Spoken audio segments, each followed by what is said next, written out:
सबको नमस्कार। सप्ताहांत बैठक में आप सभी मित्रों का स्वागत है।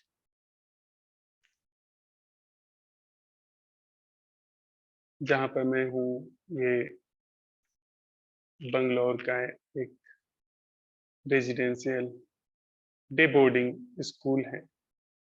खूब बड़ा सा कैंपस है यह, जिसमें ढेर सारे पेड़, जिनके हम तो नाम भी नहीं जानते हैं, फैले हुए हैं। और यहाँ ढेर सारे बंदर भी हैं।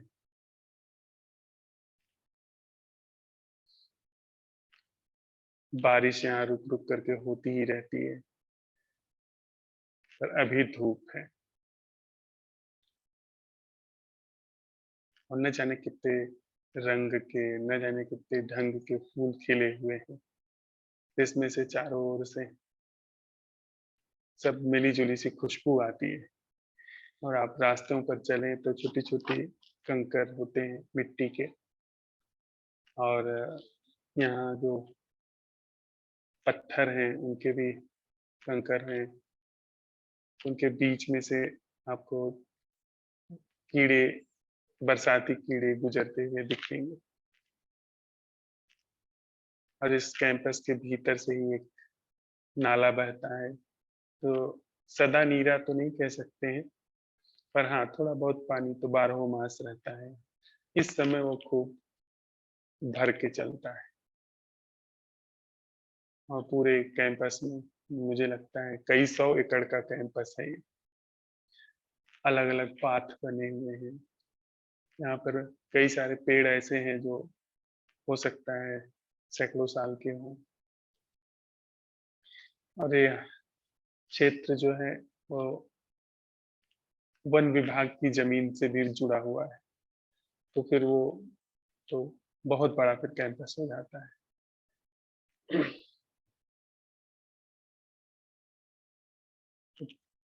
पंछियों की आवाजाही और उनकी उपस्थिति तो सब अद्भुत है यहाँ। अब थोड़ी ही दूर पे एक झील है, काफी बड़ी झील, जो यहाँ ऊंचाई पर से दिखाई देती है। और बरसात के समय में वो लगभग पूरी भरी हुई है।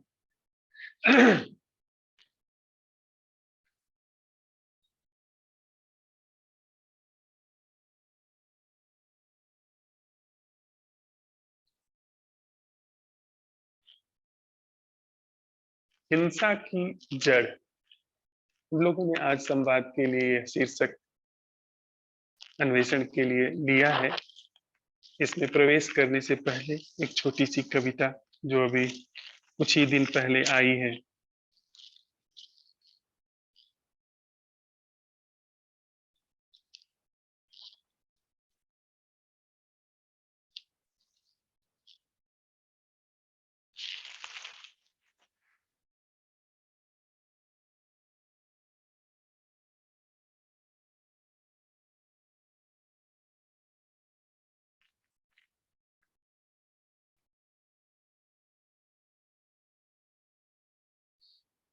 अकथ कथा।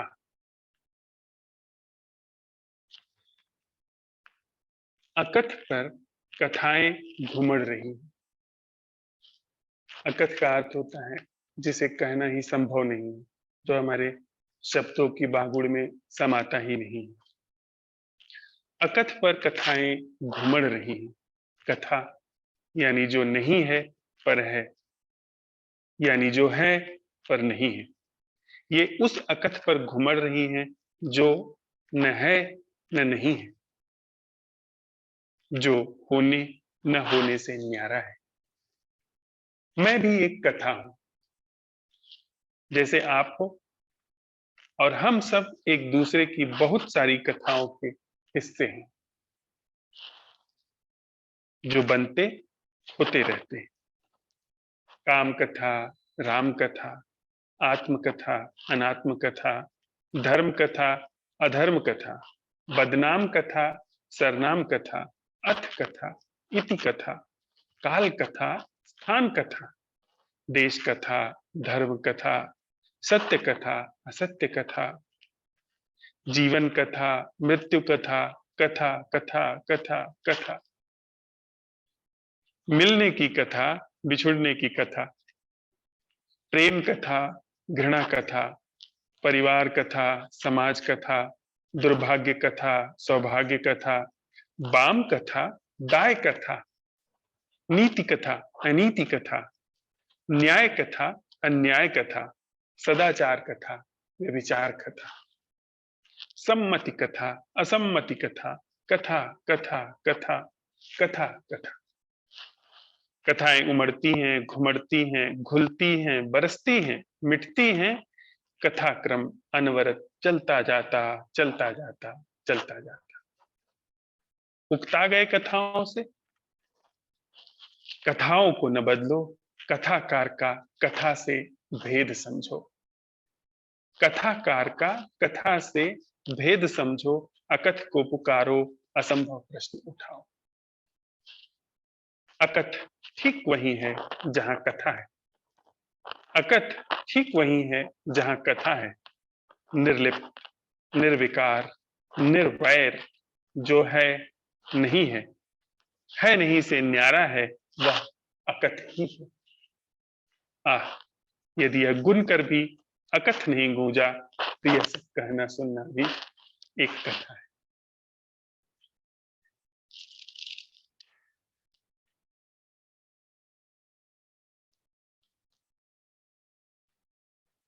यह कविता कहती है कि एक है यथार्थ जीवन और दूसरा है कथा। कथा, मित्र कथा, शत्रु कथा, कहाँ चलती है ये कथाएं? वह कौन सी भूमि है जिस पर ये कथाएं चलती हैं? बस उसे समझना और उस कथाओं का जो कथाकार है उसे समझना, इतनी ही समझ में हिंसा की जड़ की समझ। प्रायः यह समझा जाता है कि हिंसा उसमें है जो उसका भौतिक स्वरूप है, कि किसी का वध करके उसका मांस न खाइए, किसी का दुरुपयोग नहीं करिए, उसे सताइए न, यह हिंसा है। लेकिन यह सारा कुछ जो है वह उस हिंसा का बड़ा स्थूल स्वरूप है जो हिंसा भीतर है। इन सारी हिंसाओं को वस्तुतः हेर फेर करने में भीतर जो बैठी हुई हिंसा है वो ऐसा समझती है जैसे कि उसकी कोई कतरन हो रही है, जैसे उसकी कलम हो रही है, छटाई हो रही है। असल हिंसा भीतर है। असल हिंसा, यह अगर एकदम सटीक स्वर में कहा जाए तो असल हिंसा इस तथ्य में है जो इस कथा के जीवन को और वास्तविक जीवन में भेद नहीं समझता, उसमें असल हिंसा है। जब हम कथा के जीवन को जीवन समझ लेते हैं और वास्तविक जीवन का जो धरातल है वो चूक जाता है, तो हिंसा का जन्म हो जाता है।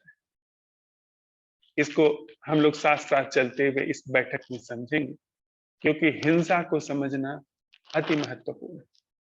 अगर हिंसा को नहीं समझा गया, हिंसा की पूरी संरचना को नहीं समझा गया, तो वह जो सत्य है, जो कथा और कथा के अर्थ से न्यारा है, उसकी ओर गति नहीं हो सकती, वह अनावृत नहीं हो सकता है। क्योंकि हिंसा कहीं न कहीं यह पूरी कथा की संरचना का हिस्सा है, इसकी रीढ़ है हिंसा।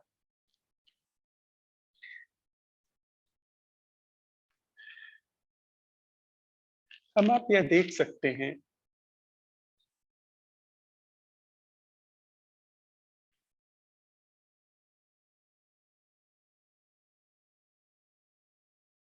कि मेरा यह शरीर है, इसमें अलग अलग अंग हैं जिनके अलग अलग काम है। अगर और ठीक से कहें, अंगों में अंतर है। कान देख नहीं सकती, आंख सुन नहीं सकती, आंख की क्षमता में और कान की क्षमता में अंतर है, लेकिन आंख कान से अलग नहीं है। इसमें अंतर है। क्या आप कह सकते हैं कि आंख की जो संरचना है वो कान की संरचना से अलग है, या पैर की जो संरचना है वो सिर की संरचना से अलग है? यह मेरा पूरा शरीर एक ही यंत्र है, एक ही तंत्र है। पूरे शरीर की तंत्र प्रणाली, वही खून मेरे पैर के अंगूठे में होता है और अगले क्षण में वही खून मेरी आंखों की शिराओं से बहता है। वही खून मेरी मस्तिष्क की जो शिराएं हैं उसमें बहता है और वही खून आकर के मेरी हथेलियों में बह रहा है। यह सारी संरचना एक दूसरे से जुड़ी हुई है, ये अलग अलग नहीं है। लेकिन अब इसी चीज को आप अपने सोच विचार में लेकर के जाइए। देखिए, साथ साथ चलते हुए हम लोग इस चीज का अन्वेषण कर रहे हैं। जब आप भीतर आंख कहते हैं मस्तिष्क में, यानी उस कथा में, जब आप भीतर आंख कहते हैं तो उसका पैर कहने से कोई संपर्क नहीं।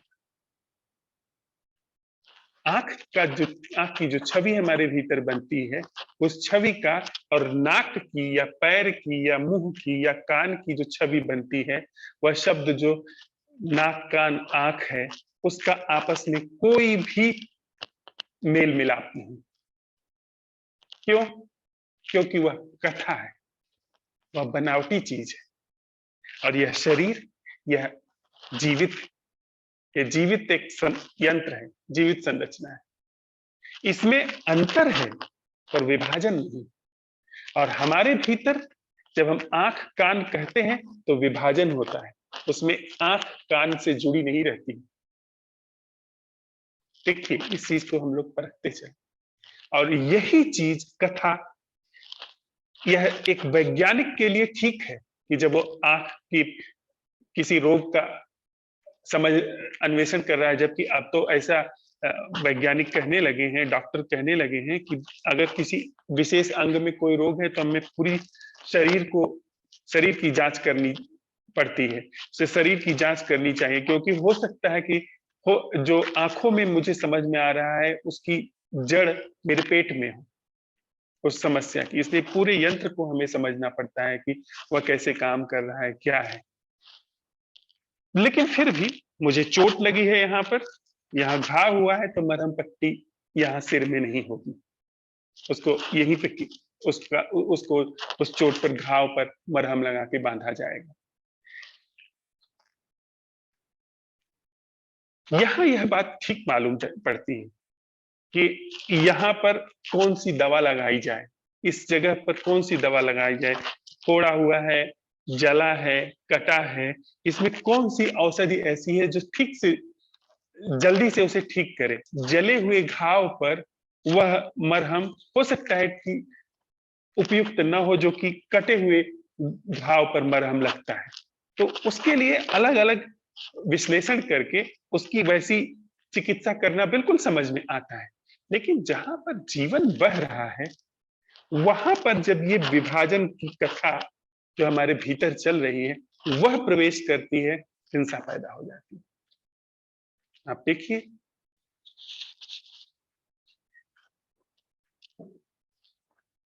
उन संस्कृतियों में जो सबसे पुरानी रही, उसमें वर्ग पैदा हो गए।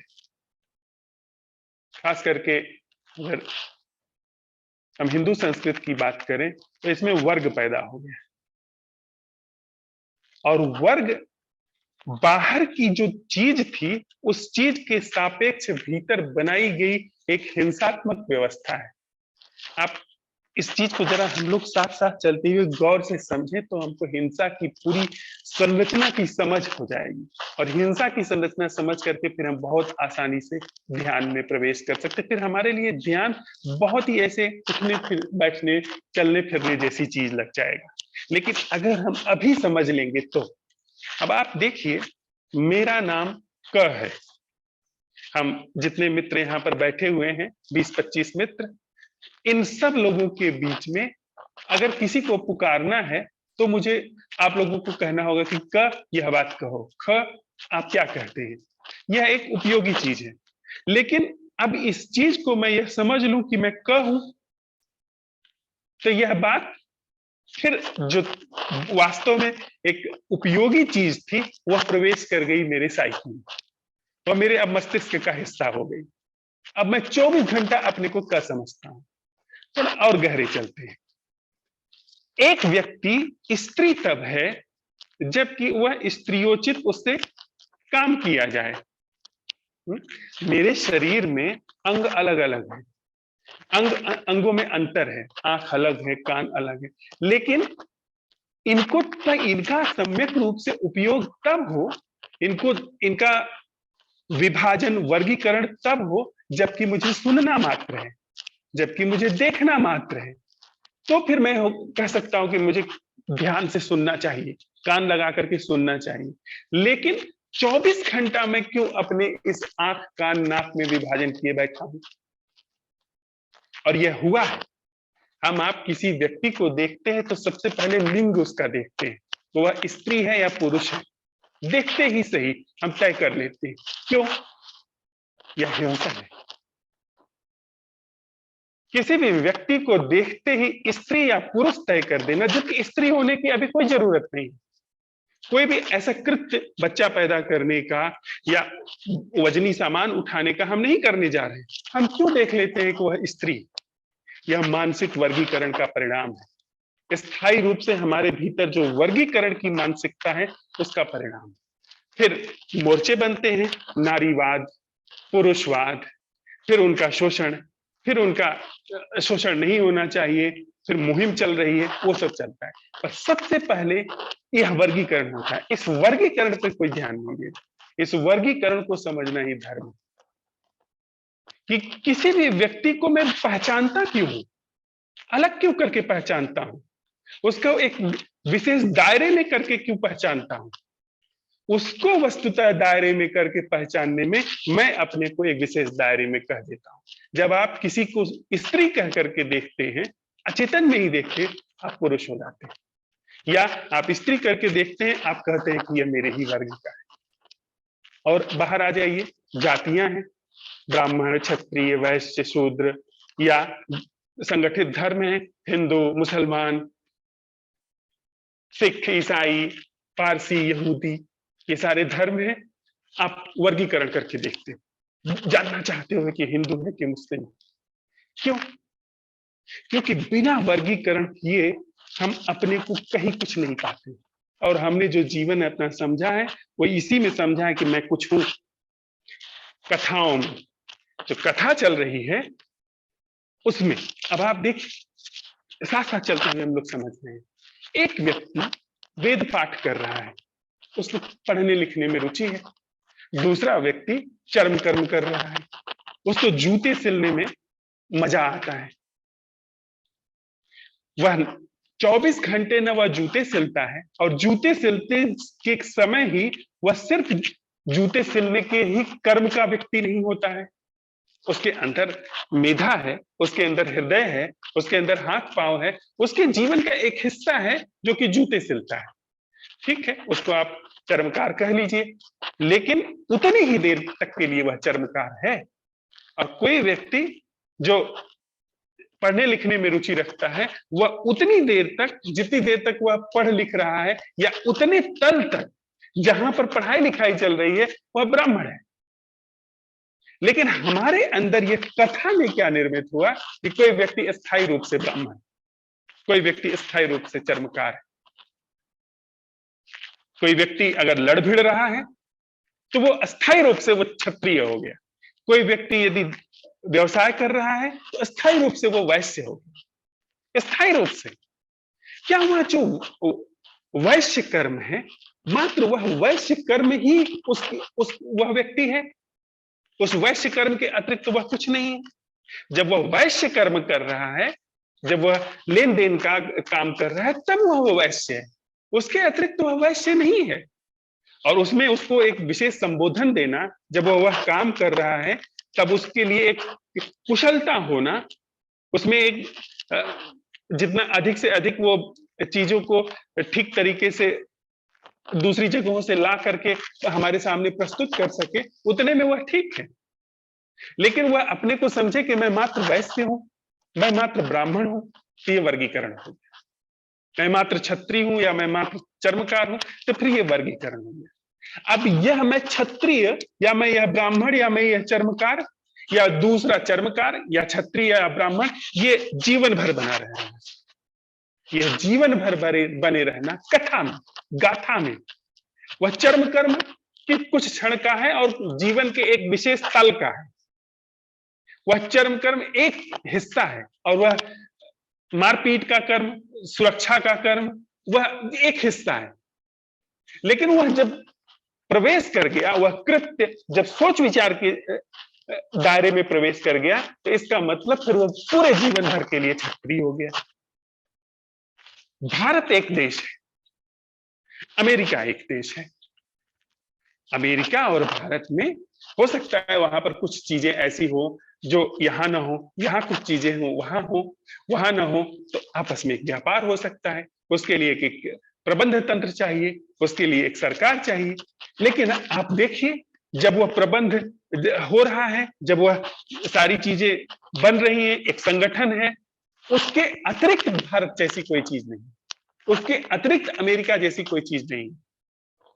लेकिन हम हमेशा 24 घंटा आजीवन हम भारतीय हैं या अमेरिकी बने हुए। अब यह जो कथा में चलने लगा भारतीय, यह लड़ रहा है, अमेरिकी से लड़ रहा है भीतर, पाकिस्तानी से लड़ रहा है भीतर, चीनी से लड़ रहा है भीतर, और वहां जो चीनी बैठा हुआ है वो भारतीय से लड़ रहा है, पाकिस्तानी से, अमेरिकी से लड़ रहा है। अब उसमें विदेश नीतियां बन रही हैं। लेकिन असल क्या है? वर्गीकरण कि कृत्य विशेष में किसी व्यक्ति को वही मात्र समझ लेना, और यह समझा कहा जाता है कथा में, जो कथाएं चल रही, अकथ में नहीं, कथाओं में। अन्यथा जो काम हुआ, आपने मेरा नाम कह पुकारा, मैंने हाँ कहा, का नाम का वजूद खत्म, का नाम की उपयोगिता खत्म। और मैं ये समझूं कि मैं ही का हूं, यह बात धोखे की, यह बात झांसे की। मैं चर्मकार हूं, मुझे जूते सिलना एक बहुत बड़ा आर्ट है। मुझे जूते सिलने में मजा आता है, जूते की बारीकियां समझने में कि वो पैर में काटे ना, चुभे ना, वो उसका तलवा मजबूत हो, उसके लिए एक बड़े अनुभव की जरूरत है। उसमें मैं निष्णात हूं, उसमें मैं कुशल हूं। लेकिन जब वह बात पूरी हो गई, मैं कुछ नहीं हूं, मेरा कोई वर्गीकरण नहीं, न मैं चर्मकार हूं, न मैं ब्राह्मण हूं। अगर उसके बाद भी मैं अगर वर्गीकरण के क्षेत्र को बनाए रख रहा हूं, तो यह घर्षण बनाए रखेगा।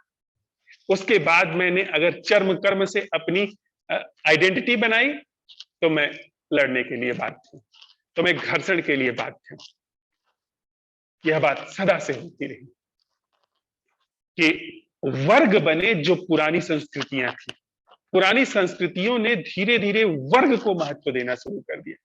असल में वर्ग जैसी कोई चीज नहीं होती।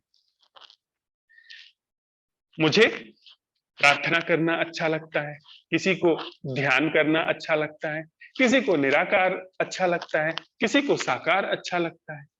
मैं गया, मैंने साकार की पूजा की, मुझे पत्थर में भी भगवान, मैं उस पर नहीं जाना चाहता हूं कि वो सही है या गलत है।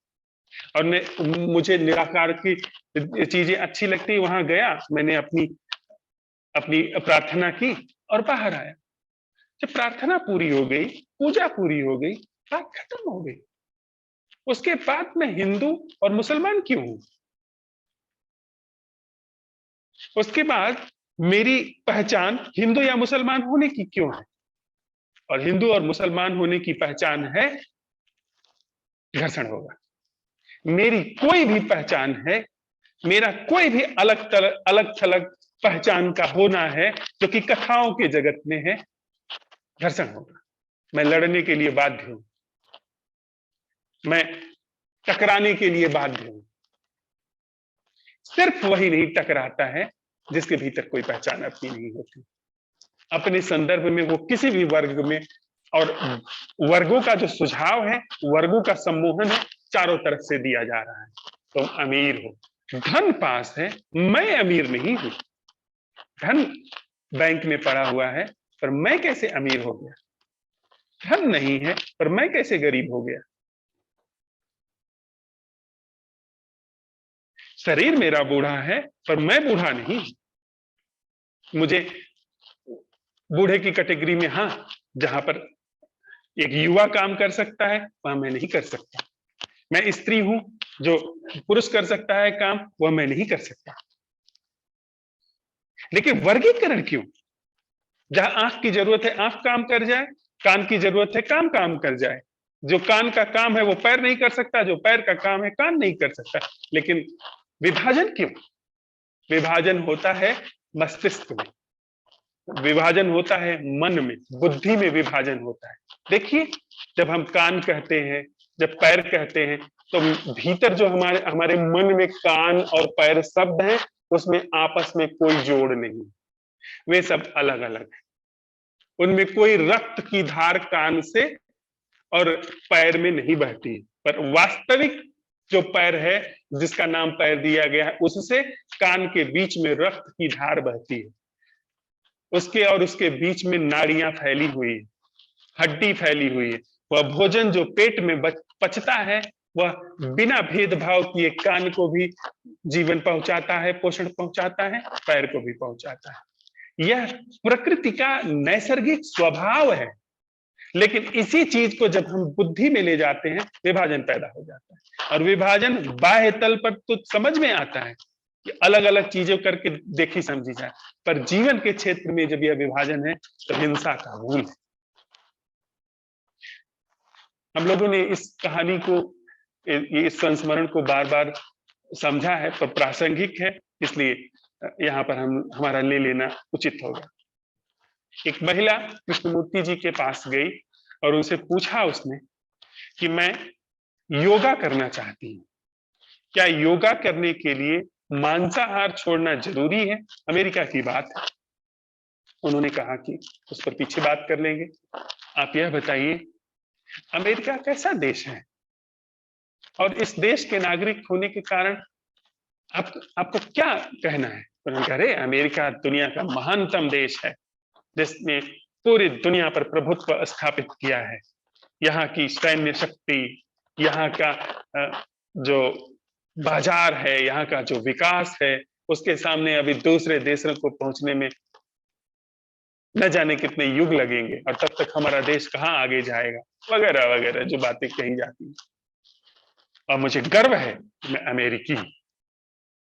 उन्होंने फिर कृष्ण जी ने कहा कि देवी, फिर वह जो वियतनाम में सामूहिक नरसंहार हो रहा है, वहां जो सामूहिक बलात्कार किए जा रहे हैं, बच्चे जल रहे हैं, घर तबाह हो रहे हैं, प्रकृति नष्ट हो रही है, जो भीषण विध्वंस वहां पर फैला है, उसके लिए आप जिम्मेदार हैं। वह वर्गीकरण जो आपके अंदर चल रहा है, उस वर्गीकरण का परिणाम है कि वहां पर युद्ध है, और वो युद्ध है तो फिर आप उसके लिए समान जिम्मेदार हैं। फिर आप मांस खाएं ना खाएं, क्या फर्क पड़ता है? आप एक तरफ आप लाखों लोगों को हत्या हो रही है, लाखों लोगों को निर्ममता से भून दिया जा रहा है, और एक तरफ आप मुर्गा मुर्गी नहीं खा रहे हैं। ये तो कोई बात, असल हिंसा है वैचारिक। जब आप हम वर्गीकरण में अपने को रखते हैं कि मैं फला हूं, मैं ढिका हूं।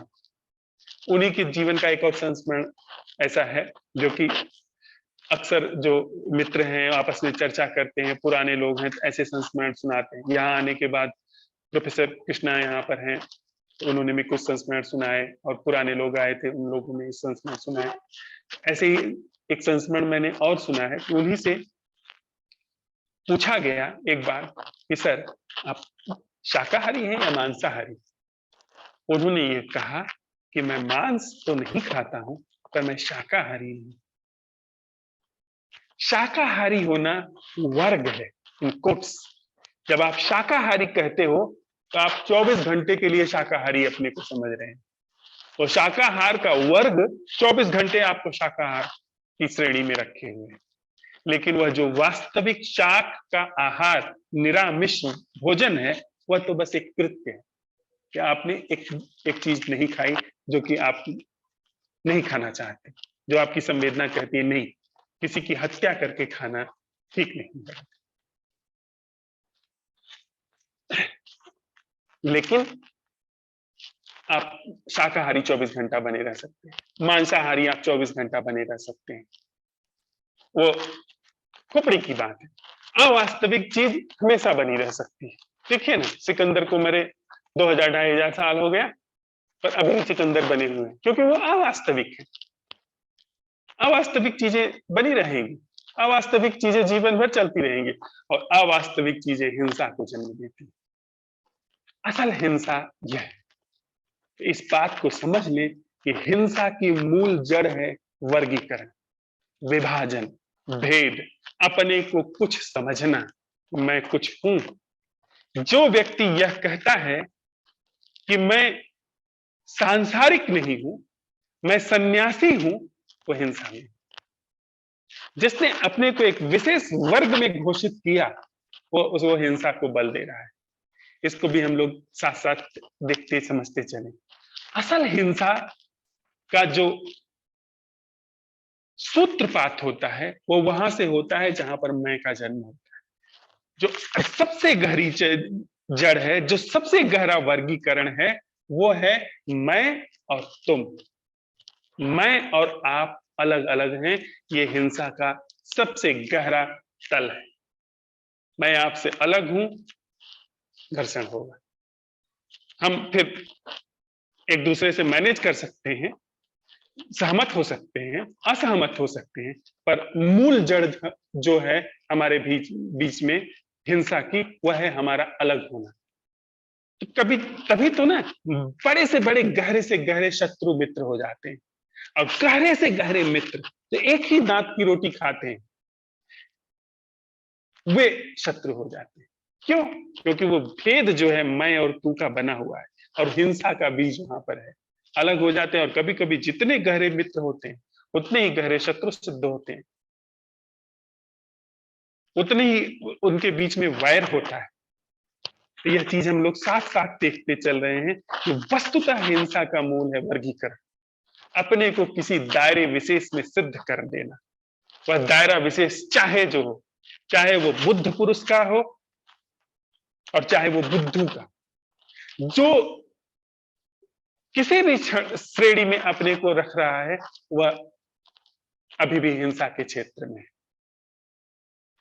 यहां बुद्धि में निश्चित रूप से जब अवसर की बात होगी, जब काम करने की बात होगी, तो मेरे साथ अगर एक स्त्री है, सामने एक पत्थर रखा हुआ है, तो मेरे पास ताकत ज्यादा है, मैं उस पत्थर को उठा करके रास्ते से अलग करूंगा। और वहां पर पुरुष होने की जरूरत है, लेकिन पत्थर उठा के अलग रख दिया, फिर मैं और वह अलग नहीं, क्योंकि खोपड़ी ने कहा कि ताकत तुम्हारे पास ज्यादा है और तुम उठा करके अलग करो, और उसका उपयोग हुआ, बात खत्म हो गई। उसके बाद खोपड़ी में कोई वर्गीकरण नहीं हुआ, बस जितना जरूरी था उतना हुआ, खत्म बात।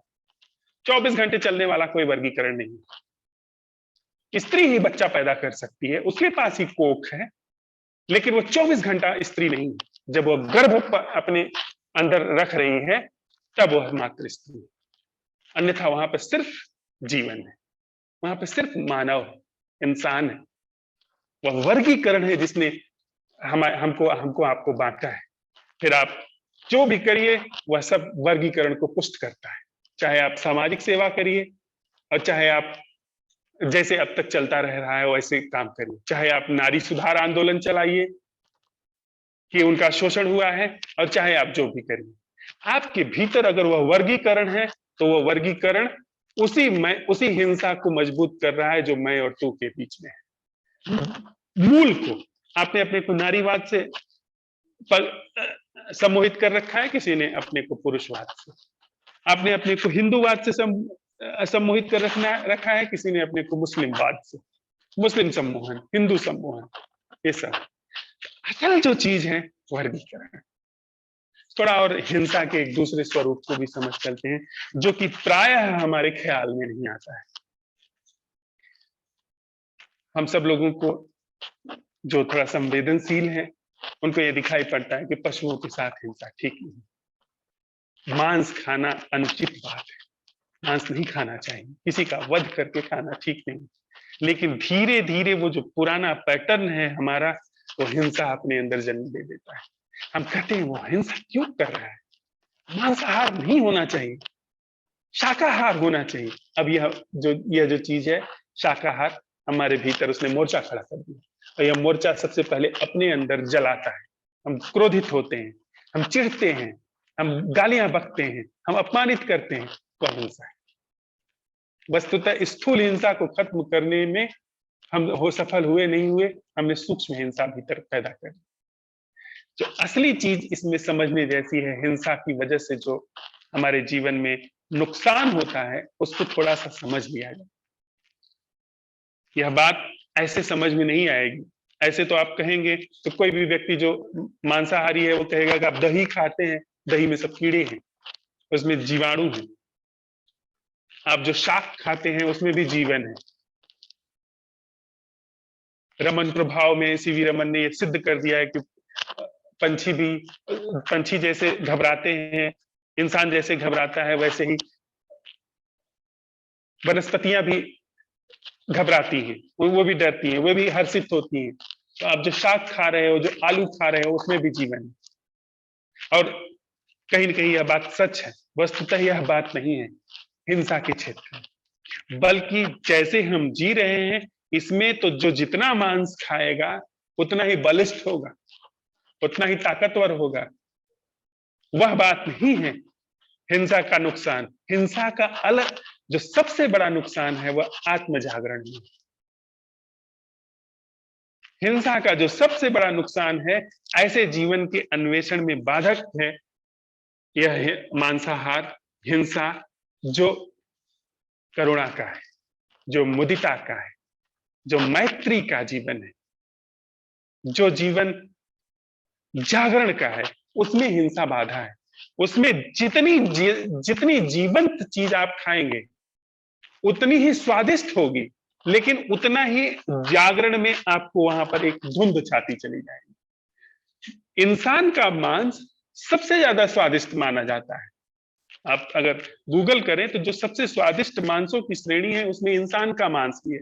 और आपको जान करके आश्चर्य होगा कि कुछ ऐसी जगहें हैं जहां पर छोटे बच्चे के मांस, इंसान के छोटे बच्चों के मांस सबसे ज्यादा स्वादिष्ट माने जाते हैं, और उनको उस तरीके से लाया जाता है। और भी जो बच्चा अभी पैदा नहीं हुआ है, जो बच्चा गर्भ में है, उसको निकाल करके उस मांस का लोग सेवन करते हैं, उसे सबसे स्वादिष्ट माना जाता है, और उसका पूरा एक रैकेट भी चलता है। स्वादिष्ट तो वो होगा, लेकिन आपकी चेतना रसातल में चली जाएगी। जीवन में प्रमाद, अंधकार, धुंध छाता चला जाएगा। तो असली हिंसा का जो नुकसान है वह प्रमाद के जागरण में है, प्रमाद के प्रति जागरण में है। अगर हिंसा जितनी ही जीवन, इंसान इस धरती पर सबसे ज्यादा प्राणवान जो जीव हैं उसमें से एक है। यद्यपि जैसे वह पाया जाता है वैसे तो सबसे ज्यादा विनाशकारी है, पर मनुष्य सबसे ज्यादा संवेदनशील है, जीवित है। उसके अंदर मन विकसित है। कहा जाए तो जो सोचने समझने की क्षमता है, जिनके अंदर मन ज्यादा विकसित है, वे ज्यादा संवेदनशील होते हैं।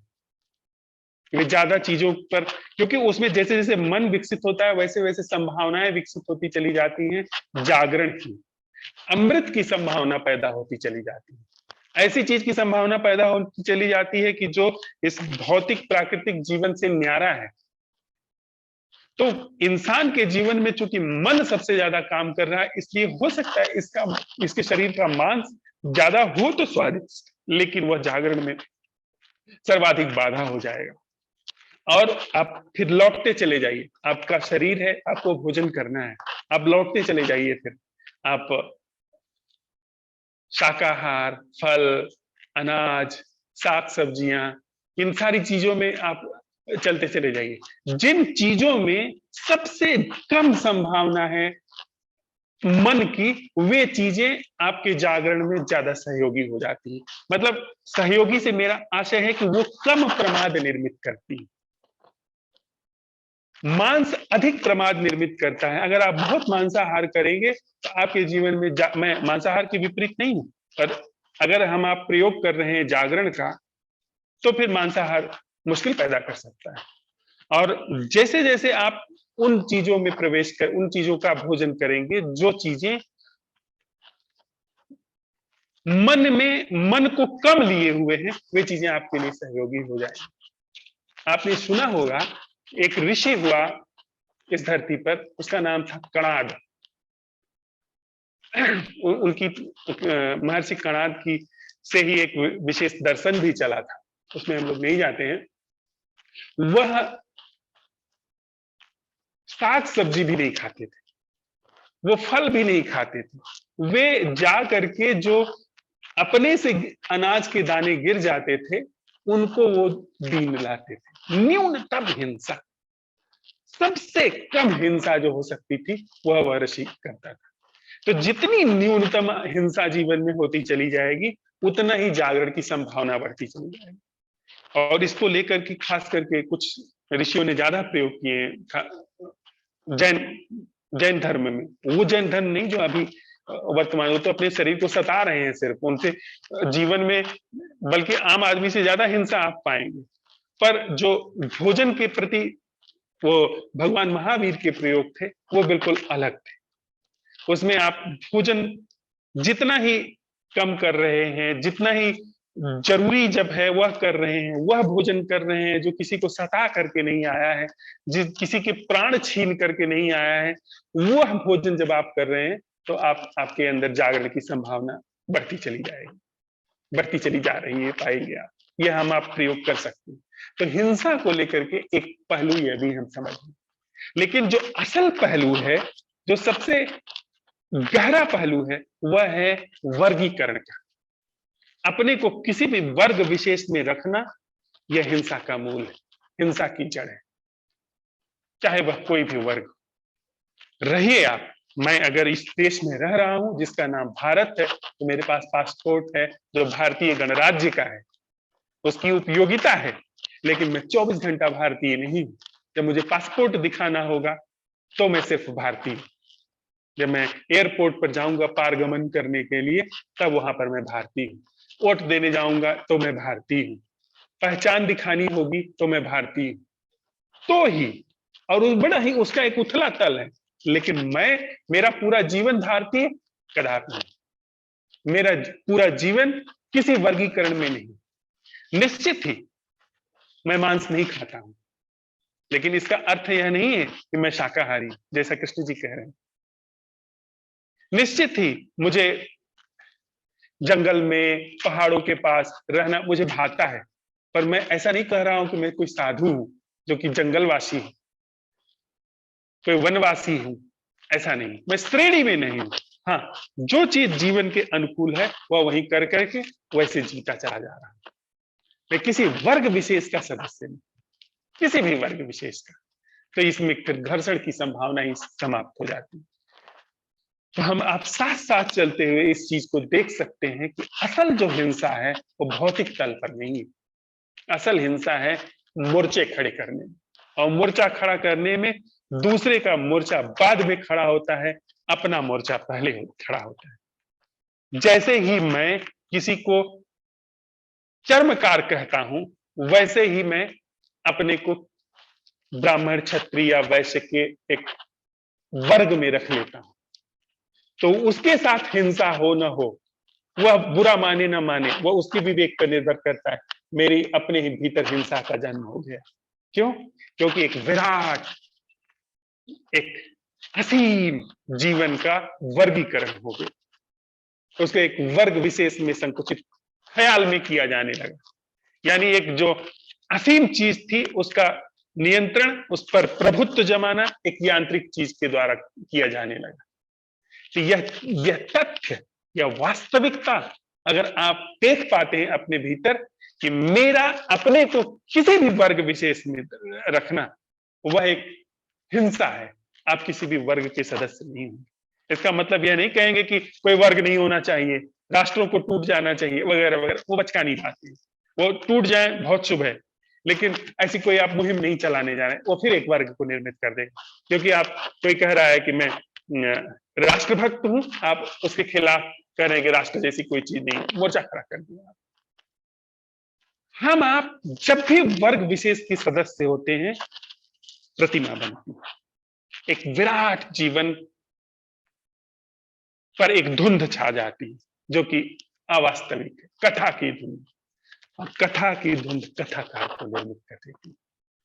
जैसे ही आप किसी वर्ग के सदस्य होते हैं, मैं फला जाति का हूं, फला परिवार का हूं, फला धर्म का हूं, इतनी ज्यादा मेरी आर्थिक हैसियत है, मैं फला लिंग का हूं, फला भाषा का हूं। भाषा जैसे ये जो क्षेत्र है, इसमें आमतौर पे कम से कम आप एक ऑटो ड्राइवर से भी मिलेंगे तो कम से कम वो 5 भाषा जानता है। हिंदी, अंग्रेजी, कन्नड़, और वो आसपास तेलुगु क्षेत्र का हुआ, तमिल क्षेत्र का हुआ, मलयालम क्षेत्र का हुआ, तो वो और मराठी आमतौर पे कम से कम 5 भाषा जानता है।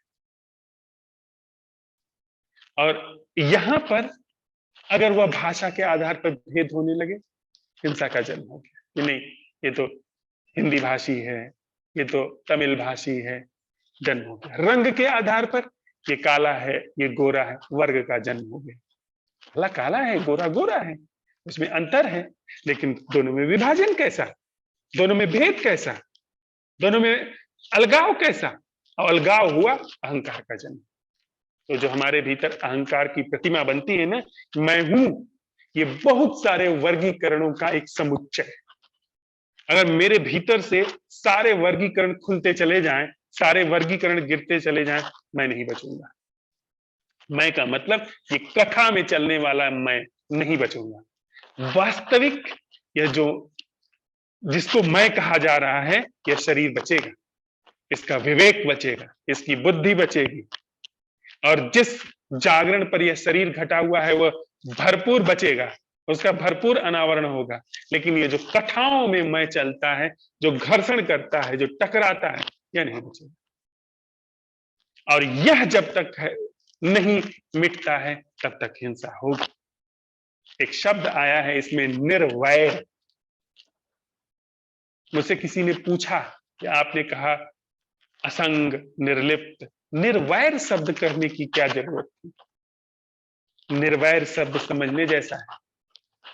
आप जब तक हैं वैर हो, जब तक मैं किसी भी वर्ग का सदस्य हूं, मैं हूं, और जब तक मैं हूं वैर होगा। मैं वैर की पूरी संभावना लिए घूम रहा हूं। मैं हूं, वैर है। वे लोग भारत पाकिस्तान के विभाजन के समय या जब दंगे होते हैं, क्योंकि मैं बहुत सारे आईपीएस अधिकारियों की जो कि दंगों में जिनकी उपस्थिति रही, तैनाती रही, उन्होंने किताबें लिखी दंगे क्यों और कैसे। आप पाएंगे उन्होंने लिखा है कि उस व्यक्ति ने जिसकी गोद में बैठ करके वह छोटी बच्ची रोज खेलती थी, जिसकी उम्र 80 वर्ष थी, उस व्यक्ति ने उस जैसे ही दंगे की योजना बनी, जैसे ही दंगे भड़के, उसने सबसे पहले बलात्कार किया। 8 साल की बच्ची का, 6 साल की बच्ची का। और कई कई उदाहरण ऐसे हैं जिसमें नवजात शिशु का बलात्कार हुआ, 4 महीने 6 महीने। क्यों? वर्गीकरण। वह 75 साल 80 साल का बूढ़ा आदमी अपने अपने वर्गीकरण वाले व्यक्ति के साथ उसने बलात्कार नहीं किया, जो उसके वर्गीकरण से इतर था उसके साथ किया। क्यों? उसका दोष नहीं है, वर्गीकरण का वैर उसके अंदर बना ही हुआ। वर्गीकरण है, वैर होगा। आप कितना भी हिंदू मुस्लिम सिख ईसाई कर लीजिए, समाप्त नहीं हो सकता। वस्तुतः यह कहना हिंदू मुस्लिम सिख ईसाई आपस में सब भाई भाई, यह राजनीति का वक्तव्य है। आप पहले बांटते हो, आप पहले इस कथा में वर्गीकरण करते हो, इसके बाद मिलाते हो, इसके बाद आपस में उनको कहते हो कि साथ साथ रहिए। तथाकथित जो एक वामपंथ है वो यही सब करता है कि सब एक साथ मिल करके रहें, सब वो रहें। और जितना वामपंथ की तरफ से हत्याएं आई, जितना कम्युनिज्म से हत्याएं आई, दूसरे किसी चीज से नहीं आई। उतना धर्मों से भी नहीं हुई है हत्याएं। करोड़ों करोड़ों लोग यही पड़ोस में 60 लाख लोग माओ ने मार दिए। माओ से तुंग ने 60 लाख लोगों की हत्याएं करवा दी, तिब्बत से पूरा देश निर्वासित कर दिया। दलाई लामा आकर के मैक्लोडगंज में शरण लिए हुए हैं, भारत में शरण लिए हुए हैं। ये कम्युनिज्म, ये इसने सबसे ज्यादा हिंसा फैलाई। तो किसी भी वाद से, किसी भी वर्ग से कभी भी हिंसा खत्म नहीं हो सकती।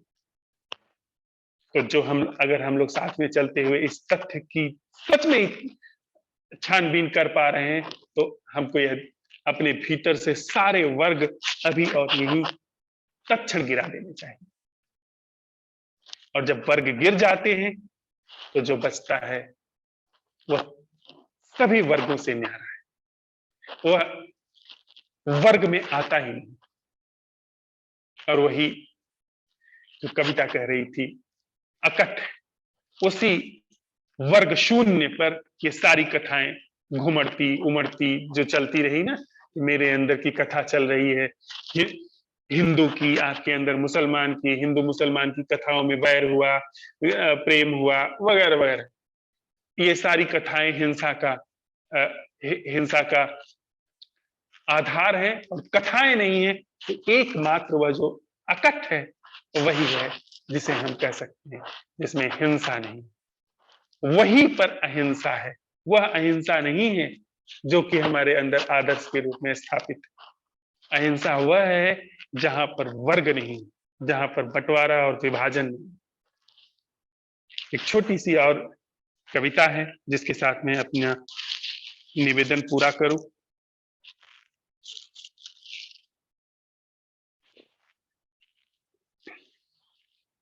कविता का शीर्षक है धीमे चलिए। धीमे चलिए, राह सुनी हो तो और भी धीमे चलिए। जो तुच्छ है वह भागम भाग में भी मिलता नहीं, जो तुच्छ है वह भागम भाग में भी मिलता नहीं। मिलता मिलता सा जान पड़ता है। जो विराट है, अशेष जीवंत है, वह घट ही रहा है। इसलिए जब राह सुनी हो तो उसमें खुद को घटने देने को, इसलिए जब राह सुनी हो तो उसमें खुद को घटने देने को धीमे चलिए। पहर भर डाली पर अटकी बरखा की बूंद बस अब झरने को, इसलिए धीमे चलिए। अनपहचानी चिड़िया का गीत शुरू होने, पहचानी का बस पूरा ही होने को है, इसलिए धीमे चलिए। फूल की क्वारी सुगंध बस फूटने को, फूल की क्वारी सुगंध बस फूटने को है, इसलिए धीमे चलिए। वह भूरा कीड़ा भोजन की तलाश में निकला है, वह भूरा कीड़ा भोजन की तलाश में निकला है, इसलिए धीमे चलिए। राह सुनी हो तो धीमे चलिए। बादलों के पार पौ फटने को है, बादलों के पार पौ फटने को है, इसलिए धीमे चलिए। हवा चुप है, वह शायद प्रतीक्षा में है कि डाली की बूंद ठीक अपने सम्मुख की माटी में बिना भटके डूब जाए, इसलिए धीमे चलिए। अघटा घट रहा है, घट चुका चुक रहा है, इसलिए धीमे चलिए। हम ही जाइए जहां इतना कुछ विराट सहज जीवंत घट रहा है, वहां आप घट चुके। हम ही जाइए जहां इतना कुछ विराट सहज जीवंत घट रहा है, वहां आप घट चुके। हो सके तो अब सदा के लिए गलकर विदा ही हो जाइए, हो सके तो अब सदा के लिए गलकर विदा ही हो जाइए। नहीं तो कम से कम धीमे तो चलिए, नहीं तो कम से कम धीमे चलिए, धीमे चलिए। यह जो हम लोगों का आज संवाद है, इसमें जो मुझे निवेदन करना था, इसमें प्रमुख रूप से यही बात आई थी कि हमारे मन में बहुत कुछ है जो कथा के रूप में चल रहा है, वस्तुतः उसका कोई अस्तित्व तो नहीं, कथा है, वह घुमड़ रही है, उमड़ रही है। हमारे आपके जैसे ऐसी कथा को लिए हुए अरबों खरबों लोगों की कथाएं सब समाप्त हो चुकी, आंख बंद कथा पूरी। और अभी आप किसी व्यक्ति को देखिए, उसके अंदर कथा का यह जो स्थान है वो ठोसा पड़ा है। न जाने कितनी कथाएं अंदर घूम रही हैं और अचानक कथा बंद। तो जब तक कथा है, जब तक ये हमारे भीतर चल रहे तमाम तरह की कथाएं चल रही हैं, तब तक हिंसा बनी रहेगी। हिंसा का जो मूल है वह इस कथा में, कथाकार में। इसको यदि हमने साथ साथ चलते हुए समझ लिया तो बस धीमे चलिए। जब राह सूनी हो, भीतर इसे समझ लिया, इस वर्गीकरण के भेद को समझ लिया, तो यह वर्गीकरण का भेद नहीं पाया जाता। ये अपने आप इस वर्गीकरण के भेद का अवसान होने लगता है और वहां पे राह सूनी हो जाती है। फिर क्या करना है? धीमे चलिए, जीवन को घटने दीजिए। जो अघटा है वो घट ही रहा, वहां पर बस हमको जीते चले जाना। इतनी सी बात मुझे निवेदन करनी थी। थोड़ी देर के लिए साथ में बैठते हैं और फिर यदि कोई प्रश्न है तो उसके साथ हम लोग थोड़ा सा अवलोकन कर लेंगे।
आज शाम को हम लोग अरण्यकोत्सव द्वितीय का उत्सव मनाने जा रहे हैं।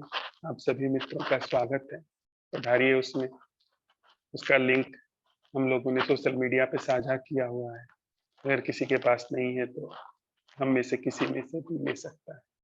उसमें हम लोग साथ में चलते हुए जो सीख रहे हैं, साथ में चलते हुए जो नैसर्गिक जागरण का जीवन में अनावरण कर रहे हैं, उसके साथ ही साथ कुछ गीत, कुछ संगीत, कुछ नृत्य, कुछ उत्सव जो उभर करके आता है, उसे साझा करने के लिए बस एक ऐसे ही मंच हम लोगों ने लिया हुआ है। प्रभु, तो मेरे को उसमें एक प्रश्न करना था हाँ जी, कि जैसे इसमें वर्गीकरण के कारण जैसे आवेश आता है कि अरे ये तो अलग है और इसने ऐसा किया है जो मेरे से अलग है, और उसके कारण क्रोध भी आता है, ईर्ष्या भी आती है, हिंसा भी आती है। तो उस समय क्या करना चाहिए? सिद्धार्थ, जाहिर सी बात है कि उस समय खुद की तरफ देखना चाहिए कि मेरे अंदर वह कौन है जो मोर्चा खड़ा कर रहा है। वह क्या है, वह जिसकी वजह से मोर्चा खड़ा हो रहा है। मोर्चा बन रहा है ना, मैं हूं और जैसा मैं समझता हूं, जैसा मैं चाहता हूं, उससे इतर दूसरा व्यक्ति है, तो दूसरे व्यक्ति पर क्रोध आ रहा है। मैं शाकाहार करता हूं पर दूसरा मांसाहार करता है, तो मेरे अंदर वह जो शाकाहार की कथा है, शाकाहार चीज नहीं, शाकाहार का नाम, शाकाहार की जो सोच विचार है, वह मोर्चा बना रही है दूसरे व्यक्ति के प्रति जो मांसाहार करता है। पहले मोर्चा बना शाकाहार नाम का हमारे अंदर, फिर मोर्चा बनाया जो मांस करता है उसके अंदर, मांसाहार। तो मोर्चा बना, क्रोध आएगा, चिढ़ होगी। तो अपने अंदर यह सवाल हम लोग उठाएं कि बिना मोर्चा बनाए जीना क्या है।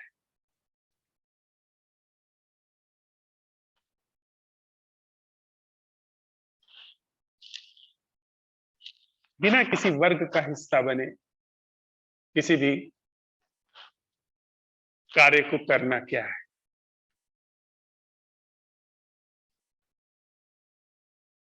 हम लोग तो इसमें सिद्धांत ही हैं कि किसी व्यक्ति ने कोई गलती कर दी या जान के की, अनजाने में की, हमने जीवन भर के लिए उसकी एक छवि बना ली। हमेशा हमेशा अब किसी व्यक्ति ने चोरी कर ली, उसके विषय में हमेशा हमेशा के लिए एक छवि बना ली कि वह चोर है। वह चोर किसी समय किसी विशेष स्थिति परिस्थिति में था, पर हमारे और वह चोरी की घटना घटी, उसमें अगर ठीक से हमने उस चोरी की घटना में सम्यक रूप से रिस्पॉन्स किया, बात वही पूरी हो गई। हम सावधान हो सकते हैं, लेकिन उसके विषय में ये हमेशा के लिए प्रतिमा बना लेना कि वह चोर है, यह हमारे अंदर मोर्चे को निर्मित कर दिया। वस्तुतः दूसरे को चोर कहने में हमारे भीतर साहू की प्रतिमा बन गई, मोर्चा बन गया, एक बनावटी प्रतिमा तैयार हो गई, और वह बनावटी प्रतिमा हमेशा घर्षण करती रहेगी, हमेशा रगड़ खाती रहेगी।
एक प्रश्न है यहाँ पर, मैं तथाकथित विनम्र हूं, मेरा पड़ोसी तथाकथित अहंकारी है, टकराव बन गया, यानी मेरी कोई भी तथाकथित कथा टकराव बनती। बिल्कुल बिल्कुल, जहां मैंने यह अपने को एक विशेष सांचे में रखा, टकराव तुरंत हो गया। टकराव फिर टाला नहीं जा सकता, और बाहर टकराव हो न हो, भीतर वो टकराव सदा बना ही हुआ, भीतर वो टकराव चल ही रहा है। हाँ अमित। सर नमस्ते। नमस्ते अमित। सर आज तो ऐसी बात खुली है, सुबह मैं भी सोच रहा था कि कैसे टकराव बनते हैं। अब तक तो जो आध्यात्मिक यात्रा रही उसमें एक इमेज बन रही थी अपनी कि यार हम तो अलग तरीके से सोचते हैं, दुनिया को दूसरी तरह से देखते हैं, ये तमाम दुनिया ऐसी है वैसी है। लेकिन अब ये चीज अंदर देखिए कि दुनिया तो हमारे अंदर ही है, और ये जो दो चीज खड़ी हो रही है, विनम्रता की और वो दूसरे आदमी जो वो जो अहंकारी है, तो वो अपने अंदर ही हो रही है, तो लड़ाई अंदर ही होगी। तो वो चीज ऐसा कुछ अपने आप ही कुछ फ्लैश हुआ, और फिर मैंने सोचा यार ये फ्लैश कहीं इसको फ्लैश को इकट्ठे करने वाला तो कोई अंदर कोई ऐसी चीज तो नहीं जो इसकी भी कहीं कोई जानकारी इकट्ठी करके कहना चाह रही हो कि तेने पकड़ ली।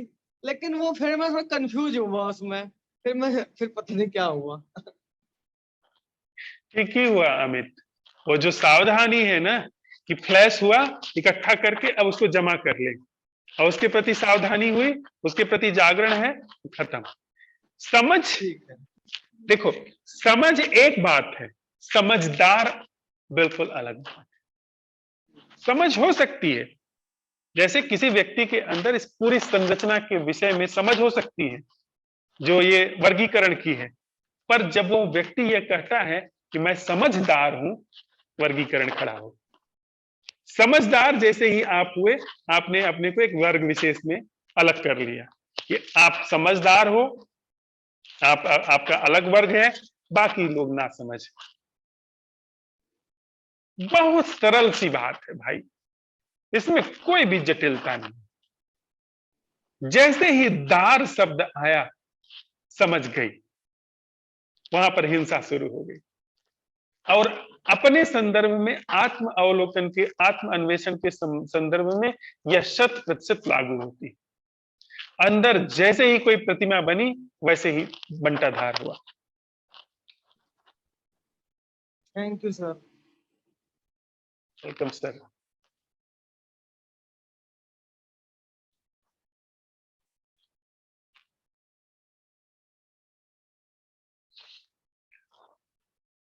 हाँ, तो मैं बात पूरी कर दूं। आज शाम को हम लोग मिल रहे हैं 5 बजे अरण्यकोत्सव में।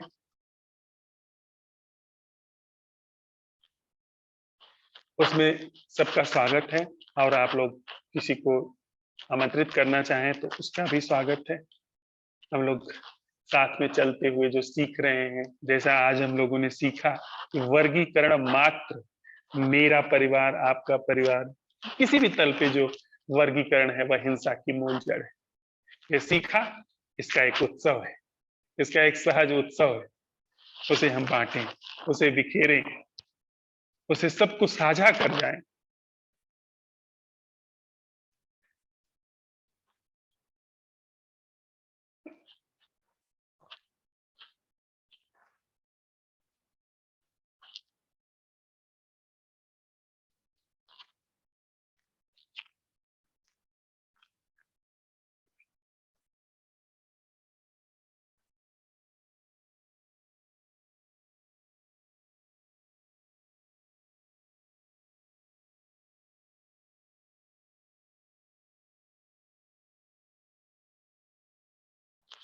पूरी हिंसा का जो सूत्र है, पूरे इंसान के चित्त में बैठी हुई हिंसा का जो महासूत्र है, वो इतने से वक्तव्य में है कि I do not eat meat but I am not vegetarian. मैं मांस नहीं खाता हूं लेकिन मैं शाकाहारी नहीं हूं। सारी हिंसा का सूत्र इसमें, और हिंसा से मुक्ति। देखने वाला हो, समझने वाला हो, जिसको जीवन की प्यास हो, वो इतनी सी बात में सारा रहस्य समझ लेता है, सारा रहस्य जान लेता है। उसको बहुत सारे ग्रंथ पढ़ने की जरूरत नहीं। जो लोग ग्रंथ पढ़ते हैं, वर्षों वर्षों पढ़ते चले जाते हैं, वास्तविक जीवन में कोई समझ नहीं होती। और इतना सा सूत्र, इतनी सी कहानी, बात खत्म।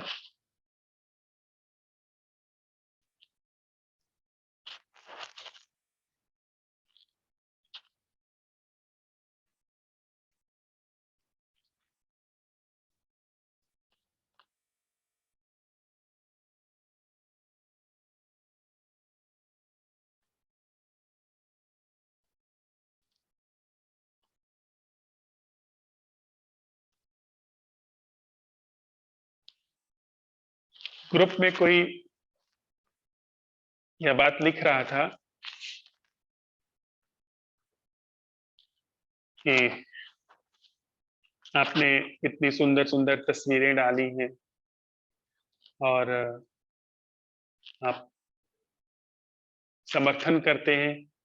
आपने कभी भिखारियों की तस्वीर नहीं डाली, आपने कभी दरिद्रता की तस्वीर नहीं डाली, पर ऐसी सुंदर सुंदर तस्वीरें आप जाते हैं तो शेयर कर देते हैं। अब आप देखिए,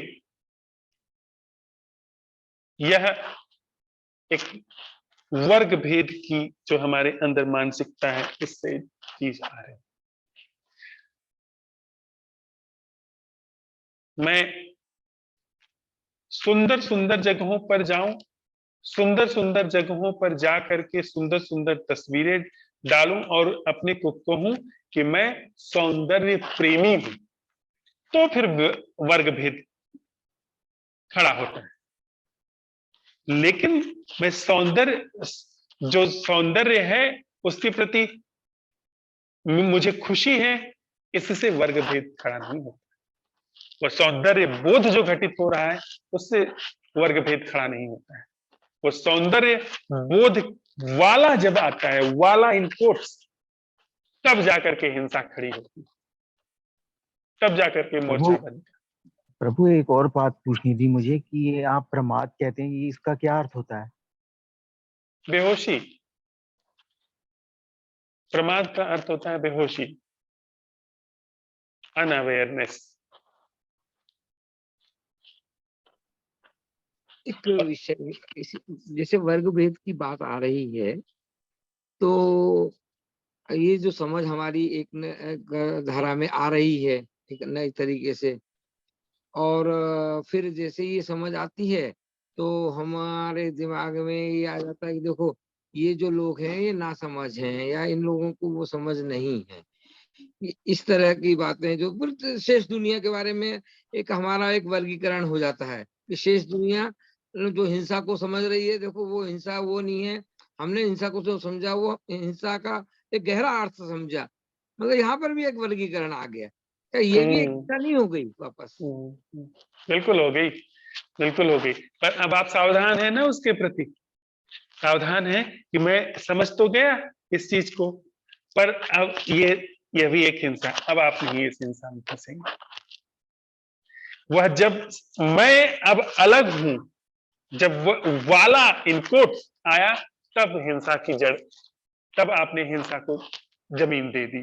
जब वाला नहीं है तो इतनी समझ काफी है। आप समझ है, आप समझदार नहीं।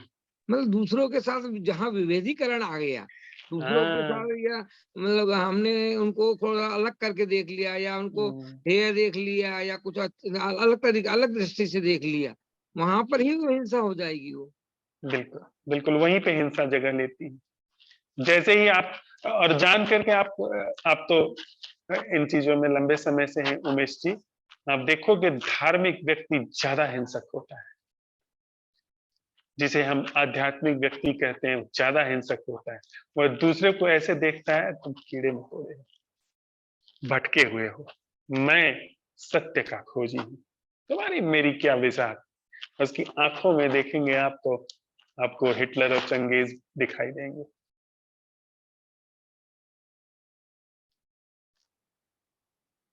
वर्गीकरण अगर है तो आप समझिए कि आप हिटलर के अनुगामी।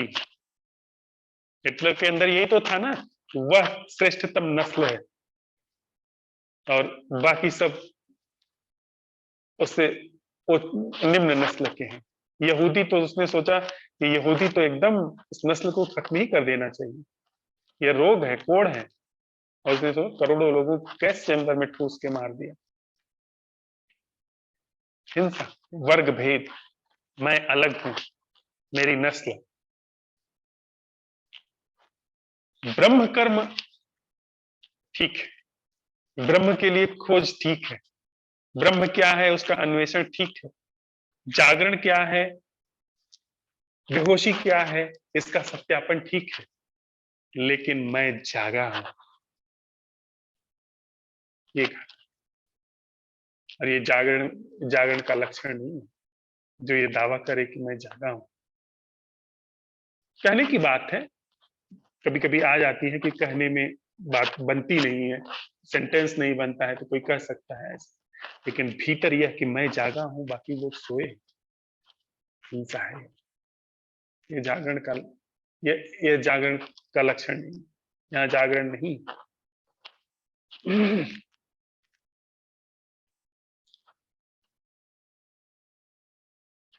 हाँ, 2 प्रश्न थे।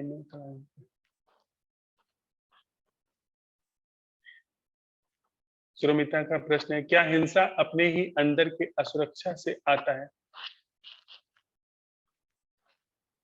थोड़ा इसको भी समझ लेने जैसा है कि हिंसा अपने निर्माण में ही है उसका बीज, और फिर बीज है तो अंकुरित होगा ही। जिस क्षण मैंने अपने को अलग किया मेरा निर्माण हुआ।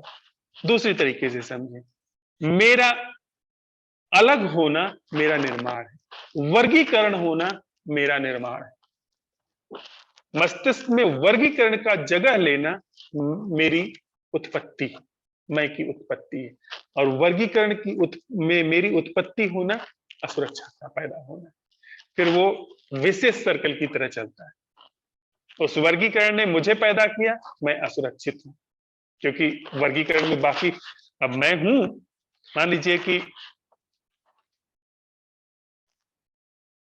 मैं अपने को समझदार समझता हूं, बाकी लोग ना समझ है। दार शब्द की कोई प्रयोग करके मैं अपने को समझता हूं, तो बाकी ना समझ है। अब ना समझो से मुझे सुरक्षा रहे, मैं डरा रहूंगा, अरे ना समझ है, मार न दे। ना समझो को कैसे समझाया जाए, क्रोध आएगा, चिढ़ होगी, वो सब घटेगा। पर असल मेरे होने का क्या है? वर्गीकरण। समझ के साथ साथ मैंने अपने को एक दार शब्द में भी बांध करके रख लिया। तो वर्गीकरण और हिंसा एक ही चीज के दो नाम हैं। वर्गीकरण, हिंसा और असुरक्षा सब एक ही थैली के चट्टे बट्टे। अनिल भाई ने लिखा है, कृपया एक बार फिर से आप बता सकते हैं कि जागरण में वो आहार किस प्रकार बाधा है जिसमें मन अधिक विकसित है?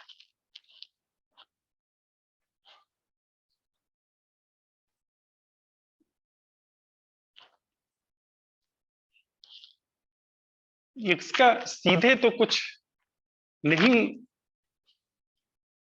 प्रमाण दिया जा सकता अनिल भाई, लेकिन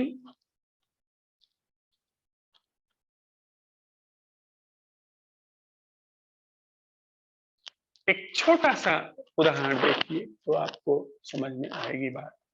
आपने कभी शेर को देखा है जब वो हिरन का शिकार करता है? हिरन तब तक भागता है जब तक उसकी क्षमता होती है, अपनी पूरी ताकत लगा करके भागता है। लेकिन जिस क्षण उसने उसकी गर्दन पकड़ ली, उसके हाथ पैर ढीले पड़ जाते, छोड़ देता, स्वीकार कर लेता है मृत्यु। ये तो बिल्कुल पकड़ में आने वाली बात है ही। उसके अंदर जीवेषणा है, लेकिन जीवेषणा इतनी प्रबल नहीं। अब आप इंसान को देखिए, कभी आप किसी बूढ़े व्यक्ति को या मृत्युशैया पर देखिए, वो पूरा जूझ रहा है मृत्यु से बचने के लिए, मरना नहीं चाह रहा। क्यों? क्योंकि उसके अंदर मन विकसित है। मन का, हिरन के पास सिर्फ शरीर है,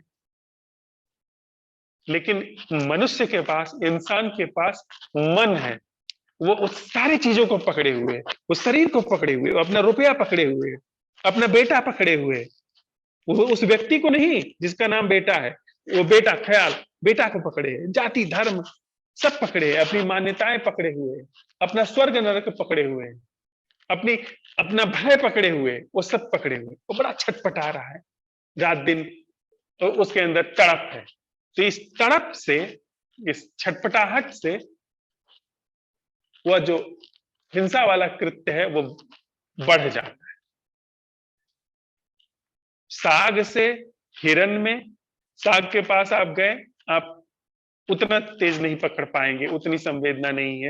ये पालक आपने काटा, उसकी जड़ से काटा, तो उतना ज्यादा ऐसी कुछ छटपटाहट नहीं है, वो चल भी नहीं सकता, स्वीकार कर लेता है वह अपने न होने को।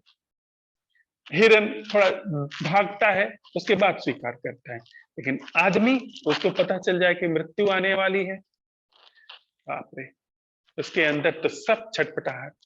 कोई कोई व्यक्ति, लाखों करोड़ों में ऐसा व्यक्ति होता है जो हंसता हुआ मरता है। अन्यथा इतना शोक, इतना दुख, इतनी चिंता उसको घेरे हुए है कि अब ऐसे जहां पर इतनी चिंता, इतना शोक, इतना दुख है, आप उसका भोजन करेंगे तो फिर वो सारी चीजें भी आपके शरीर का हिस्सा बन जाएंगी। आप साग का भोजन कर रहे हैं, वहां ज्यादा द्वंद नहीं है, ज्यादा घर्षण नहीं रहा है। आप इंसान को खा रहे हैं तो वहां पर ज्यादा घर्षण है। उसका वह जो द्वंद है, उसकी सारी चीजें उसके मांस मज्जा में होते हुए आपके शरीर में आ जाएंगी। फिर अब आप जागरण का जब प्रयोग करोगे, अब जागरण को लाओगे, तो वह सारी चीजें चूंकि आपके जीवन का हिस्सा बन गई हैं तो बाधा बन जाएंगी।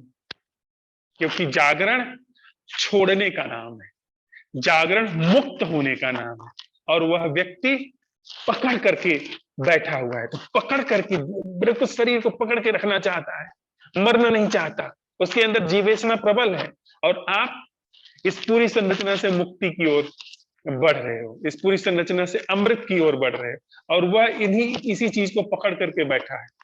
अब ऐसी स्थिति में वैसे सारे संस्कार, वैसी सारी संवेदनाएं आपके अंदर प्रवेश करती चली जाएंगी। इसलिए थोड़ा सा कह सकते हैं कि जागरण में जिस व्यक्ति के अंदर या जिस चेतना में मन अधिक विकसित है, उसका भोजन करना, उसकी हत्या करके खाना, वह बाधा है। और आप संवेदनशील हैं तो आप महसूस करेंगे कि आप कुछ निरामिष खाएं या साग सब्जी खाएं, तो आपको दोनों में फर्क पता चलेगा। बासी और ताजे में भी आपको फर्क पता चलेगा। किस हाथ से भोजन बना है उसमें भी फर्क पता चलेगा। अगर किसी व्यक्ति ने क्रोध में बनाया है तो कितना भी स्वादिष्ट व्यंजन हो, आप स्वाद लेते समय तो अच्छा लगे, लेकिन बाद में आपको बड़ी असंतुष्टि जैसी होगी। और किसी ने बड़े प्रेम से बनाया है, नमक रोटी बनाया है, चटनी रोटी बनाया, पर उसका हृदय है, तो आप पाओगे कि परम तृप्ति। इसलिए भोजन बड़ी संवेदनशील चीज है। भोजन पर बड़े काम हुए, खास करके जो जातियां लंबे समय से इन सारी चीजों पर प्रयोग करती रही हैं, उन्होंने भोजन पर बड़े शोध किए कि क्या खाना चाहिए, क्या नहीं खाना चाहिए। उसके लिए यह नहीं पैमाना था, वो तो बड़ा स्थूल पैमाना है कि भाई किसी को मार करके मत खाओ, क्यों किसी को सता रहे हो, क्यों किसी का जीवन छीन रहे हो। असली बात यह है कि आप अपनी जो प्रमाद है उसको बढ़ा रहे हो, उसको ढक रहे हो, आप अपने जागरण का अवसर जो है समाप्त कर रहे हो, जो कि और भी बड़ा पतन है।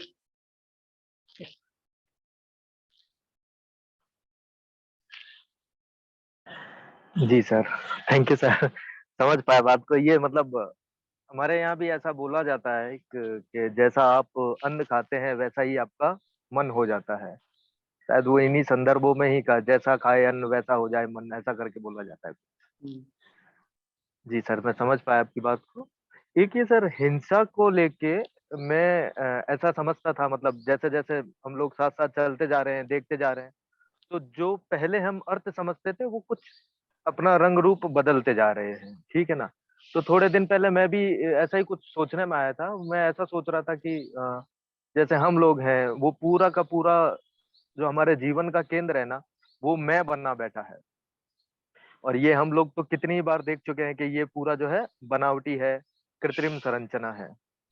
तो जो असली मैं है हमारा, या हमारा आत्म है, वो कहीं दबा रह गया है, उगड़ ही नहीं पाया है, और ऐसा ही रह जाता है। पता नहीं जन्मों जन्मों की बात हो जाती है ये, कि हम एक बनावटी सेंटर से जीते रह जाते हैं, और आत्म जो है हमारा असली जो वास्तविक होना है, वो मरा दबा कुचला कहीं रह जाता है। तो जब जब जब भी कहीं भी, या किसी धर्म में या किसी पंथ ने भी अहिंसा की बात की है, तो शायद उसका ये अर्थ होता था कि हम सब किसी न किसी मायने में हिंसक ही हैं, क्योंकि हमने अपने आत्म को उगड़ने का अवसर ही नहीं दिया, दूसरे शब्दों में उसे मार ही दिया, बिल्कुल सच ऐसा बात करके। है, बिल्कुल सच। ये ऐसा ही है, इससे संबंधित होती है ये बात। हाँ बिल्कुल, ये तो हिंसा ही है। बड़ी से बड़ी हिंसा है वो अपने को न जानना। अपने को जब अवसर हो जागरण का, हमारी सामर्थ्य हो जागरण की, उसमें जागरण को अवसर न देना, ये बड़ी से बड़ी हिंसा है। इससे बड़ी कोई और हिंसा नहीं है। हमने उसे सीमित वहां कर दिया कि कीड़ा मकोड़ा ना मर जाए, या और कुछ छोटी मोटी चीजों का भी ध्यान रख लिया कि ये ना मर जाए, तो हम अब अहिंसक होते हुए चले जा रहे हैं। और जी मेरे हिसाब से शायद ये विकृत हो गया है थोड़ा ये। ये हाँ, अपने को जानने में अपने आप पाएंगे कि आप कीड़े मकोड़े नहीं मारेंगे। जी आप जी जी आप क्यों किसी का वध करेंगे? जी तो नहीं होगा, जी आपसे होगा ही। जी sir, thank you sir. Welcome sir. Amit, आप हाथ उठाए हैं। हाँ सर। सर, जैसे कि मतलब ये हमारे जीवन में जैसे पता चल रहा टकराव हो रहे, और जैसे पत्नी के साथ है विचारों के रूप में, तो क्या हम कोई ऐसी योजना बनाए कि घर में टकराव ना हो, या फिर ये समझ का जो सिलसिला है ये ऐसे ही चलता चले और ये खुद ही अपने आप में सेटलमेंट, खुद ही सेटल चीजें हो जाए, इस तरह का जीवन रहे। मुझे लगता है क्योंकि अब तक का ढर्रा ऐसा रहा है कि हम कोई किताब या नक्शा बना लेना चाहते हैं अपने जीवन को सुनियोजित रूप से चलाने के लिए, जबकि अब आपके साथ चलते हुए या इस धारा में ये ऐसा लग रहा है कि कोई नक्शा नहीं बनाना, कुछ नहीं, बस सहज जागरण को अवसर देने देना है, और इस सहज जागरण में ही चीजें खुद सही स्थान जो उनका होगा वहां तक वो आ जाएगी। बिल्कुल ठीक बात है।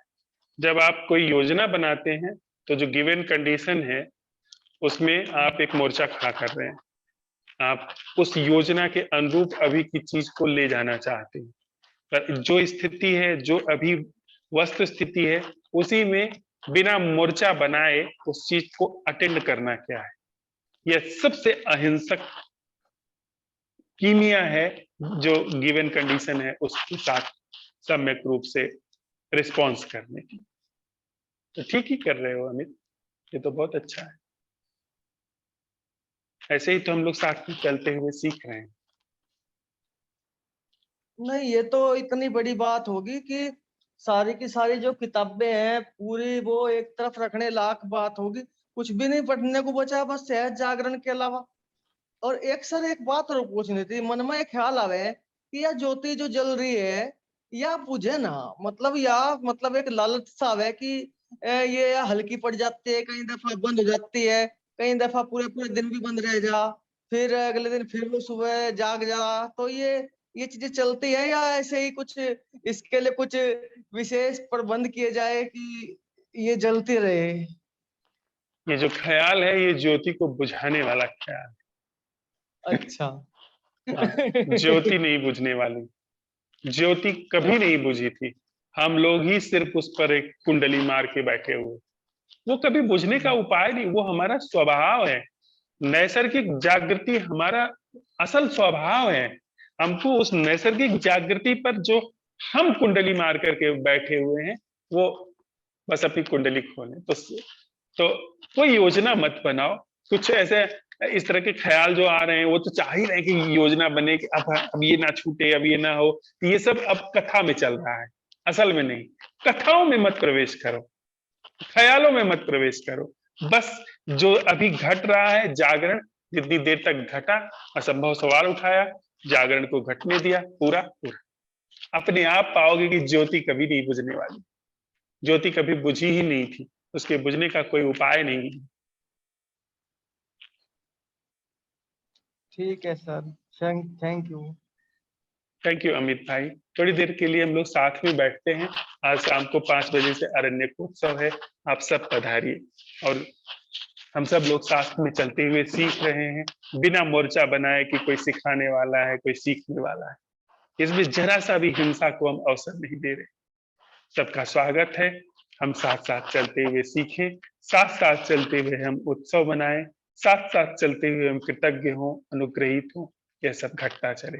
और आज के संवाद से हमारे सामने यह असंभव प्रश्न निकल करके आया है कि बिना वर्ग बनाए जीना क्या है, बिना वर्ग का हिस्सा बने जीना क्या है, वह जीना क्या है जो वर्गीकरण से सर्वथा मुक्त। थोड़ा देर के लिए इसी सवाल के साथ हम लोग बैठते हैं, उसके बाद सवाल के साथ विदा हो लेंगे।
वह जीना क्या है जो वर्गीकरण से सर्वथा मुक्त है। वह जीना क्या है जो वर्गीकरण से सर्वथा मुक्त है। वह जीना क्या है जो वर्गीकरण से सर्वथा मुक्त है। आप सब पधारे, इसके लिए अशेष साधुवाद और मंगल कामना। वह जीवन जो वर्गीकरण से सर्वथा मुक्त है, वह अवसर पाता चला जाए। जी।